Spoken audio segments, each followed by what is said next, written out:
Hi, it's Panda Movies here. Today, I'm going to explain the movie called Coherence. Warning, there are spoilers ahead. Enjoy the video.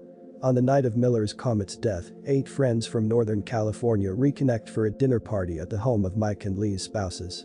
Emily, a member of one of the groups, is undecided about accompanying her boyfriend, Kevin, on a long business trip to Vietnam. Laurie, an aggressively flirty woman, and Kevin's former girlfriend are brought to the party by their friend Amir, much to the chagrin of the partygoers. During dinner, the tension between Emily's close friend Beth and Laurie grows, which is exacerbated when Laurie antagonizes Emily by bringing up a ballet job understudy she lost because of her indecision. When the power goes out, Mike and Lee bring candles and several cartons of various colored glow sticks to use as lighting. The pals each take a blue glow stick and then go outdoors to watch the comet pass overhead.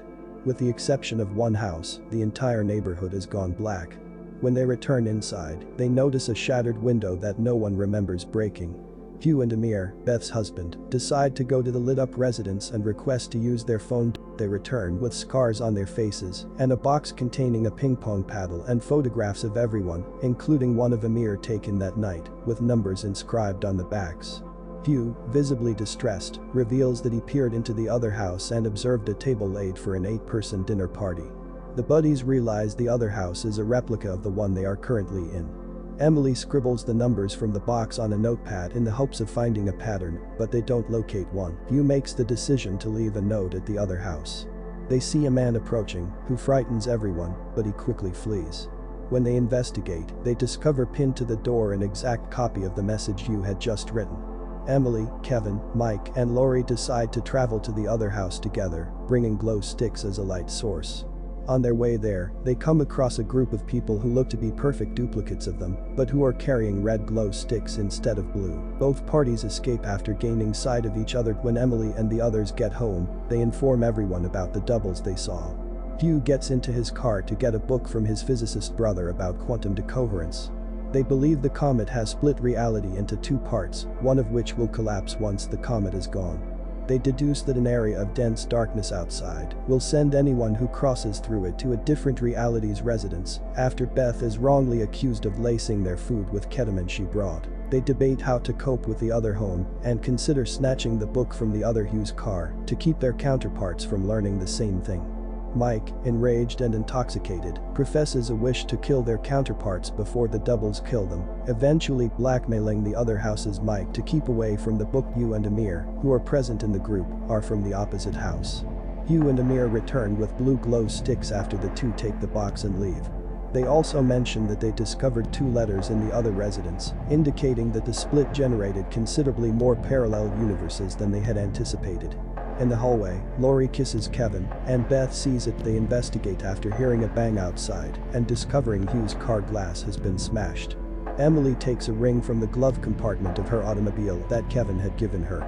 He approaches her and they begin to converse, but Emily suddenly discovers she is conversing with Kevin from another world. When she rejoins the group, they decide to place a marker in front of the house. To create their marker one of a kind, students put a random object and images of themselves in a box and write numbers from die rolls on the backs of the photos.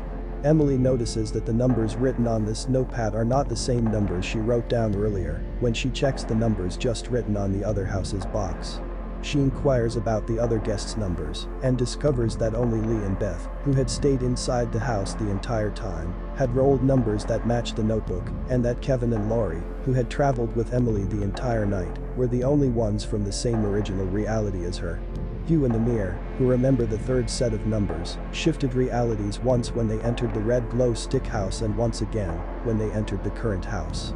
Mike recalls the 4th set of numbers despite switching realities once more when attempting to blackmail himself. When a note intended to coerce Mike into keeping the others away from the book comes, it reveals an adulterous relationship between him and Beth. Another Mike breaks in and tries to kill his doppelganger, frightening the others. Emily leaves the house and goes outside when Kevin comforts Laurie instead of her. She looks into a few different houses and discovers that many of them are even worse. After opting to fly to Vietnam with Kevin, she ultimately stumbles upon a house where no one seems to know about the split and Emily seems happy and confident in her relationship with him. To get everyone out of the house, Emily smashes Hugh's car window. She waits until her double arrives at her car to grab Kevin's ring before ambushing her, injecting her with ketamine, and locking her inside. She returns to the house and joins the others, but Emily soon discovers that her doppelganger has returned, prompting her to overpower her once more and bury her body in the bathtub. She loses her ring from Kevin during the struggle, so she removes the ring from the double's finger. Upon returning to the living room, she faints. Emily wakes up on the sofa the next day, unable to locate her duplicate, but everything appears to be in order. Outside, she and Kevin have a tender conversation, and he gives her her ring, which he discovers on the toilet floor. Kevin's phone rings, and he notices that the call is strangely from Emily's number. Emily glances down at the two rings mutely, and she and Kevin exchange expressionless looks as Kevin answers the phone.